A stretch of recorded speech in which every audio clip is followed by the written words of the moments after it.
புதுக்கோட்டை அண்ணாமலையார் ஜோதிட நிலையத்திலிருந்து உங்கள் ஆஸ்தான ஜோதிடர் ரத்னா ஜெய்சங்கர் பேசுகிறேன். என்ன பார்க்க போகிறோம் அப்படின்னா, பல கோடி மதிப்புள்ள சொத்துக்களுக்கு அதிபதி யார் அப்படின்னு பார்க்க போகிறோம். என்னங்க, இந்த காலத்தில் ஒரு பிளாட் வாங்க முடியல, ஒரு பிளாட் வாங்குறதுக்கே போதும் ஆயிடுது. அதுலேயும் அந்த பிளாட்டில் வீடு கட்டி முடிக்கிறதுக்குள்ள தலைமுறை காரியமாக இருக்குது. வங்கி லோனோ இல்லாட்டா வெளியே கடனோ வாங்காமல் ஒருத்தர் வீடு கட்டி நிம்மதி அந்த வீட்டில் குடியிருந்தாலே பெரிய விஷயம் இன்றைய சூழ்நிலையில், இல்லையா? ஸோ அப்படிப்பட்ட ஒரு சூழ்நிலையில் ஒரு சிலரை பாருங்கள், பல வீடுகள் சொந்தமாக இருக்கும், வணிக வளாகங்கள் காம்ப்ளெக்ஸ்கள் சொந்தமாக இருக்கும். வணிக வளாகங்கள் இதெல்லாம் கட்டி பெரிய பெரிய கட்டடங்களை கட்டி பேங்க்கு, போஸ்ட் ஆஃபீஸு, எல்ஐசி, பெரிய பெரிய நிதி நிறுவனங்கள், அதே மாதிரி ஸ்மார்ட் பஜார், ரிலையன்ஸு, இந்த மாதிரி நிறுவனங்களுக்கு இவங்க வாடகைக்கு விட்டுருப்பாங்க. மாதம் லட்சக்கணக்கில் வாடகை. அதே மாதிரிலாம் பாருங்கள், பெட்ரோல் பல்க் வச்சுருப்பாங்க, அடுக்குமாடி குடியிருப்புகள் இருக்கும், சரிங்களா? பல கோடிகளை முதலீடு பண்ணி வட்டி வருமானம் வந்துக்கிட்டு இருக்கும். இப்படிப்பட்ட அமைப்புகள் ஒரு சிலருக்கு அமையுது, இல்லையா? அது யார்? இப்போ அவங்க படிச்சிருக்கணுன்ற அவசியம்லாம் இல்லை. இந்த பணம், இந்த கடவுளுடைய இந்த ஆசீர்வாதம், இந்த கிரகங்களுடைய ஆசீர்வாதம் இருந்தால் அவங்க ஆட்டோமேட்டிக்காகவே அந்த அமைப்புக்கு வந்துடுறாங்க. ஏன்னா வியாபாரமோ தொழிலோ ஏதோ ஒன்று பண்ணி அவங்களுக்கு அதில் நல்ல ஒரு ராசி பிடிச்சி மலன்னு உயர வந்துடுறாங்க. பல கோடிகளுக்கு உள்ள மதிப்புள்ள சொத்துக்களை வாங்கிறாங்க. விவசாய நிலமாக இருந்தாலும் தோட்டமாக இருந்தாலும் ஒரு 4-5 தோட்டம் வச்சுருக்காங்க, பண்ணை வீடுகள் வச்சுருக்காங்க, சரிங்களா? பல கோடி மதிப்புள்ள முதலீடுகள் இருக்குது, பல கார்கள் இருக்குது. ஸோ இதுக்கெல்லாம் ஒரு அமைப்பு வேணும், இல்லையா? இந்த அமைப்பு ஜாதகத்தில் இருக்குது. அப்போ அது என்ன அப்படின்னா, ஒரு ஜாதகத்தில் 2ஆம் இடத்து அதிபதியும் 4ஆம் இடத்து அதிபதியும் 8ஆம் இடத்து அதிபதியும் 12ஆம் இடத்து அதிபதியும் சுபத்துவம் பெற்று உச்சத்தன்மையில் இருந்தால், உச்சமடைஞ்சிருக்கும், உச்சத்தன்மையில் இருந்தால் அவங்களுடைய தசா புத்தி காலத்திலேயோ அல்லது புத்தி நடத்துகிற காலத்திலேயோ, சரிங்களா, அல்லது அவங்க நட்பு வீட்டு அல்லது சாரம் வாங்கியிருப்பாங்கல்ல, அந்த நட்சத்திர அதிபதிகளுடைய தசாபுத்தி காலங்களில் இவங்களுக்கு மலன்னு ஒரு மிகப்பெரிய முன்னேற்றம் நேரிடும். பல கோடி சொத்துக்களுக்கு அதிபதி ஆகிடும். அது என்னென்னு வரிசையாக பார்ப்போம். இப்போ இந்த 4 அதிபதிகளில் 8ஆம் இடத்து அதிபதியும் 12ஆம் இடத்து அதிபதியும் கொஞ்சம் வில்லங்கமான ஆளுங்க. ஏன்னா அவங்க லம்பாக திடீர்னு கொடுப்பாங்க, திடீர்னு நட்டப்படுத்துவாங்க. ஆனால் இந்த 2ஆம் இடத்து அதிபதியும் 4ஆம் இடத்து அதிபதி மேலே அவ்வளோவா எந்த ஒரு புகாரும் கிடையாது. ஸோ இவங்க ஒரு எந்த விஷயத்துலையும் பாதிக்கப்படாத ஆளுங்க. அப்போ இவங்க ரொம்ப சுபத்தன்மை அடைஞ்சிருந்தாங்கன்னா இவங்களுக்கு அந்த ஜாதகருக்கு மிகப்பெரிய யோகம் கிடைக்கும். இப்போ உதாரணமாக 4ஆம் இடத்து அதிபதி, ஏன்னா வீடு மனை வாகனம் எல்லாமே அந்த 4ஆம் இடத்து அதிபதி இதுதான் கொடுக்குறாரு. தேவையான பொருளாதாரத்தை கொடுப்பவர் 2ஆம் இடத்து அதிபதி. திடீர்னு உங்களுக்கு ஒரு சில யோகங்களை கொடுக்குறவர் 8ஆம் இடத்து அதிபதி. 12ஆம் இடத்து அதிபதி அவர் விரயத்தை கொடுப்பாரு, அதே நேரத்தில் அந்த விரயத்துக்கு தகுந்த மாதிரியான பணத்தையும் கொடுப்பார். ஸோ அதனால் இந்த 4 பேருமே ரொம்ப முக்கியம். இப்போ இதெல்லாம் 4ஆம் இடத்து அதிபதியை மெயினாக பார்ப்போம். ஏன்னா அவர் தான் வீடுகள் காம்ப்ளெக்ஸ் எல்லாம் அந்த சொத்துக்களுக்கு, விவசாய நிலம் எல்லாத்துக்கும் சொத்துக்களுக்கு அதிபதி 4ஆம் இடம். இப்போ மேச லக்னத்துக்காரங்களுக்கு 4ஆம் இடம் சந்திரன், கடகம். அவர் ரிஷபத்தில் உச்சம் பெற்று வேறு எந்த ஒரு பாவ கிரகங்களுடைய பார்வை இல்லாமல் இருந்துச்சுன்னா அந்த ஜாதகர் உச்ச நிலைக்கு வந்துடுறாரு. வாழ்க்கையில் சாதாரண நிலையில் இருந்தாலும் அந்தந்த தசாபுத்தி காலங்களில் மிக உச்சமான நிலைக்கு பல சொத்துக்களை வாங்கிடுறாரு. சரி, இப்போ ரிஷப லக்னத்துக்காரங்க, இவருக்கு சூரியன் தான் 4ஆம் இடத்து அதிபதி. சூரியன் ரிஷபத்துக்கு 12ஆம் இடத்துல உச்சமடைகிறார் மேசத்தில். அப்போ அந்த மாதிரி இருந்தால் ரிஷபத்தில் லக்கணம், மேசத்தில் சூரியன் இருந்தால் அவங்களும் பல வீடுகளுக்கு பல சொத்துக்களுக்கு அதிபதி ஆகிடும்.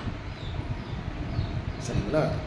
இப்போ மிதுன லக்கணத்துக்காரருக்கு புதன், கன்னியில் இருக்கிற புதன் தான் 4ஆம் இடத்து அதிபதி. அவர் தான் லக்னத்துக்கு அதிபதி. ஸோ அவர் புதன் வந்து கன்னியில் உச்சமடைந்து எந்த விதமான பாவிகளுடைய பார்வையை பட்டு பங்கப்படாமல் இருந்தால் அவங்களும் மலன்னு பல கோடிகளுக்கு அதிபதி ஆகிறாங்க. அடுத்தபடியாக கடக லக்னத்துக்காரங்களுக்கு சுக்கிரன் தான் 4ஆம் வீட்டு அதிபதி. சரிங்களா? சுக்கிரன் மீனத்தில் உச்சமடைந்து கடக லக்கணத்துக்காரங்களுக்கு மீனத்தில் வந்து சுக்கிரன் இருந்தால் அவர்கள் பல கோடி சொத்து மதிப்புள்ள சொத்துக்களுக்கு அதிபதி ஆயிடுறாங்க. சரி, சிம்ம ராசிக்காரங்களுக்கு விருச்சிகம் அதான் 4ஆம் இடமாக வருது. ஸோ விருச்சிகத்தின் அதிபதி செவ்வாய் மகரத்தில் உச்சமடைந்து நல்லா பவர்ஃபுல்லாக இருந்தார்னா இவங்களுக்கு மிகப்பெரிய ஒரு வலுவான சொத்து அமைப்பு கிடைக்கும். எப்படின்னு கேட்டிங்கன்னா, இப்போ இவங்க சொத்து மட்டும் இல்லை, இவங்க இந்த மாதிரி அமைப்பில் இருந்தாங்க அப்படின்னா இவங்க பாருங்கள், இந்த நிறைய வட்டிக்கு விட்டு இவங்ககிட்ட வட்டிக்கு வாங்கினவங்க அந்த பணத்தை கட்ட முடியாமல் அந்த ஈடாக கொடுத்த அந்த சொத்துக்களை இவங்ககிட்டே விட்டு போகிற மாதிரி இவங்களுக்கே எழுதி வச்சுருவாங்க. அந்த கடனை எங்களால் கட்ட முடியலைங்க, சொத்தை எடுத்துக்குங்க அப்படின்னு இவங்களுக்கு தானாகவே அந்த மாதிரி சொத்துக்கள் அமைப்பு சேரும். பங்காளி சொத்து, அர்த்தவன் சொத்து, பிள்ளை இல்லாத சொத்து, இது பூராமே இந்த மாதிரி இவங்களுக்கு விருச்சிகம் அதாவது சிம்ம லக்கணம். விருச்சிகத்தில் வந்து செவ்வாய் 4ஆம் அதிபதி, அவர் வந்து மகரத்தில் உச்சத்தில் இருக்காருன்னு வச்சுக்கோங்களேன். அப்போ இந்த மாதிரி அமைப்புகள் அமையும். அடுத்தபடியாக கன்னிக்கு 4ஆம் அதிபதி தனுசு குரு கன்னிக்கு 11ஆம் இடத்துல உச்சமடைகிறார்.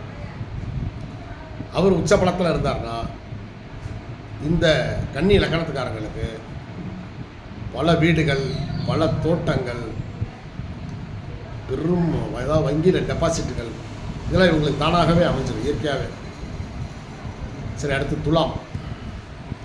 துலாமில் அதிபதி சுக்கிரன். சரிங்களா? சுக்கிரன் வந்து மீனத்தில் உச்சமடைஞ்சு இருக்காருன்னு வச்சுக்கோங்க. வேறு எந்த கெட்ட கிரகமோ தீய கிரகங்கள் பார்க்காம இருந்துச்சுன்னா அவங்களும் பல காம்ப்ளெக்ஸு, பல வீடுகள், இவங்க வந்து பார்த்திங்கன்னா இவங்க பல பெரிய நிறுவனங்களை கட்டி இந்த வங்கிகள், இந்த மாதிரி பணம் புழங்குற இடங்களுக்கு வாடகை, எல்ஐசி, போஸ்ட் ஆஃபீஸு, இந்த மாதிரி நிறுவனங்களுக்கு இவங்க கட்டடங்களை கட்டி வாடகை. அப்படி ஒரு யோகம் அவங்களுக்கு அமையும். சரிங்களா? சரி, இப்போ விருச்சிக லக்கணம் செவ்வாய் அவர் மேசத்தில் உச்சமடைகிறார்னு வச்சுக்கோங்களேன். மேசத்தில் உச்சமடைந்து மேசத்தில் ஆட்சி. செவ்வாய் வந்து உங்களுக்கு மகரத்தில் உச்சமாகிறார். விருச்சிக லக்கணத்துக்காரங்களுக்கு மகரத்தில் உச்சமாகும்போது இவங்களுக்கும் அதாவது எப்படின்னா இவங்க ஒரு கேஸஸ் போட்டிருப்பாங்க, பூர்வீக சொத்தில் கேஸ் போட்டிருப்பாங்க. அந்த தீர்ப்பு இவங்களுக்கு சாதகமாக வந்துடும். அப்படி அனாமதேய சொத்துக்கள், அதாவது பல வருஷமாக கேஸ் நடக்கும். அதே போல் பூர்வீக சொத்தில் பல வில்லங்கங்கள் இருக்கும். அந்த பிரச்சனைகளெல்லாம் சால்வ் பண்ணி அந்த சொத்துக்கள் இவங்களுக்கு கிடைக்கும். விருச்சிக லக்கணத்துக்காரங்க மகரத்தில் செவ்வாய் உச்சம் இல்லையா? ஸோ அப்படி வரும்போது இவங்களுக்கு அந்த மாதிரி பூர்வீக சொத்துக்கள் அல்லது வழக்கு, நீண்ட நாள் வழக்கு முடிந்து இவங்களுக்கு சாதகமாக தீர்ப்பு வந்து அந்த சொத்துக்கள் அப்படி வந்து இவங்களுக்கு வந்து சேரும். அதே மாதிரி இவங்க பங்காளி சொத்துக்கள் யாருன்னு இவங்க வந்து அனுபவிச்சுட்டு வந்திருப்பாங்க. இவங்க அதாட்டியம் பண்ணி என்ன செஞ்சுருவாங்க, அந்த சொத்தை கைப்பற்றிருக்காங்க. அப்படி சம்பாதிக்காமே இவங்களுக்கு சொத்து வந்து சேர்ந்தோம். அடுத்து தனுசு லக்கணம்னா அவங்களுக்கு 4ஆம் வீட்டு அதிபதி அவரே தான், குரு தான். ஸோ அவர் கடகத்தில் உச்சமாகிறார். உச்சத்தில் இருந்தார்னு வச்சுக்கோங்க. இப்போ இவங்களுக்கு பல கோடி மதிப்புள்ள வங்கி டெபாசிட்டுகள், தங்க நகைகள், பல அடுக்குமாடி வீடுகள், இந்த மாதிரிலாம் இவங்க சம்பாதிச்சாங்க. சரி, இப்போ மகர லக்னம் இவருக்கு 4ஆம் அதிபதி. சரிங்களா? மகர லக்கணத்திற்கு 4ஆம் அதிபதி செவ்வாய் வந்து மகரத்தில் உச்சமாகிறார்னு வச்சுக்கோங்க. அப்போ லக்கணத்திலே வந்து உச்சமாகிறார். அப்போ இவருக்கு வந்து என்ன அப்படின்னா, இவங்களுக்கு வெளி ஊர்களில் சொத்துக்கள் நிறைய இருக்கும். இவங்க இடத்துல இருந்து வெளியூர்களில் நிறைய சொத்து வாங்கி போட்டுருப்பாங்க. விவசாய நிலங்கள், ஏக்கர் கணக்கில் இடங்கள், இவங்களுக்கு வெளியூரில் சொத்துக்கள் அதிகமாக இருக்கும். சரிங்களா? வெளிநாட்டு முதலீடுகள் நிறையா பண்ணுவாங்க. சரி, கும்ப லக்னத்துக்காரங்களுக்கு சுக்கிரன் தான் வந்து 4ஆம் இடத்தை அதிபதி. சுக்கிரன் வந்து 2ஆம் இடத்துல உச்சமாகிறார். அப்படி இருக்கும்போது இவங்களுக்கு பல கோடி வருமானம் வந்துக்கிட்டே இருக்கும். பல வழிகளில் வருமானம் வரும். நிறைய வீடுகள், நிறைய சொத்துக்களை வாங்கி போட்டிருப்பாங்க. ஸோ பல கோடி சொத்துக்களுக்கு இவங்களும் அதிபதி ஆகிறாங்க. அடுத்தபடியாக மீனத்தின் 4ஆம் வீட்டு அதிபதி புதன். அவர் 7ஆம் இடத்துல உச்சமாகிறார். மீனத்துக்கு 7ஆம் இடத்தில் உச்சம். இப்போ அவரும் தனித்த புதனாக இருந்து உச்சமடைந்து வேற எந்த பாவி கிரகங்களுடைய பார்வையோ அல்லது சேர்க்கையோ இல்லாமல் சுபத்துவமாக உச்சமடைந்து இருந்தால் இவங்க அதாவது என்ன சொல்கிறதுனா, இவங்க வந்து பல பெரிய கம்ப்யூட்டர் நிறுவனங்கள், செல்ஃபோன் நிறுவனங்கள், எலக்ட்ரிக்கல் நிறுவனங்கள், இந்த மாதிரிலாம் பிஸ்னஸ் பண்ணி இவங்க நிறைய சொத்துக்களுக்கு அதிபதி ஆயிடுவாங்க. இவங்களுக்கு பெரும்பாலும் வணிக வளாகங்கள் அதிகமாக இருக்கும். ஏன்னா புதன் வந்து வியாபாரக்காரர். இப்போ வியாபார ஸ்தலங்கள் வந்து இவங்களுக்கு நிறைய இருக்கும். இயற்கையாகவே அப்படியே சேர்ந்துடும். ஸோ இது மாதிரி அமைப்புகள் இருந்தால் கண்டிப்பாக வந்து அவங்க பல கோடி மதிப்புள்ள சொத்துக்களுக்கு அதிபதியாக இருப்பாங்க. சரி, அது மட்டும் இல்லை, இது ஒரு பக்கம் இருக்குது. ஏன்னா இன்னும் குரு பகவானும் சுக்கிர பகவானும் இவங்க 2 பேரும் வந்து ஒரு ஆட்சியாகவோ அல்லது பரிவர்த்தனை, வர்க்கோத்தமம், இந்த மாதிரி சில அமைப்புகளில் இருந்து நேருக்கு நேராக பார்த்துக்கிட்டாலும் சரி, அல்லது ஒரே ராசியில் இருந்தாலும் சரி, எந்த லக்கணம் நீங்கள் எந்த லக்கணம் ஆனாலும் இருங்க. அதே போல் லக்கணத்திற்கு 1, 4, 7, 10 கேந்திரஸ்தானத்தில் இவங்க இருவரும் இணைந்திருந்தாலும் பார்த்து கொண்டாலும் 1, 5, 9 திரிகோண ஸ்தானத்தில் இவங்க குருவும் சுக்கிரனும் இணைந்திருந்தாலும் பார்த்து கொண்டாலும் சரிங்களா, அந்த ஜாதகர் பல கோடி மதிப்புக்கு சொத்துக்களுக்கு அதிபதியாக இருப்பார். சரிங்களா? சரி, அதே போல் வளர்பிறை சந்திரனும் குருவும் பார்த்து கொண்டாலும் சேர்ந்து இருந்தாலும் எங்கே இருந்தாலும் சரி, அந்த ஜாதகர் வெளியூர்களில் செல்வாக்குடன் திகழ்வார். சொத்துக்கள் நிறைய சேர்த்துப்பார். தான் பிறந்த ஊரை விட்டு வெளியூரில் வந்து ஒன்றுமே இல்லாமல் வந்து நிறைய சம்பாதிச்சு விவசாய நிலங்கள், பால் பண்ணைகள், அந்த மாதிரி பெரிய லெவலில் டீ கடையெல்லாம் வச்சு பார்த்திங்கன்னா பல ஊர்களில் டீ கடை வச்சுருப்பாங்க. பால் பண்ணைன்ற பேரில் வச்சுருப்பாங்க இல்லையா. இவங்கெல்லாம் சந்திரனும் குருவும் பார்த்து கொண்டாலும் இணைந்து கொண்டாலும். ஸோ இந்த மாதிரி அமைப்புகள் இருந்தாலே அவங்க வந்து வாழ்க்கையில் பல கோடிகளுக்கு அதிபதியாகவும் பல கோடி மதிப்புள்ள சொத்துக்களுக்கு அதிபதியாகவும் இருப்பாங்க. இப்போ புதனும் குருவும் இருக்காங்க.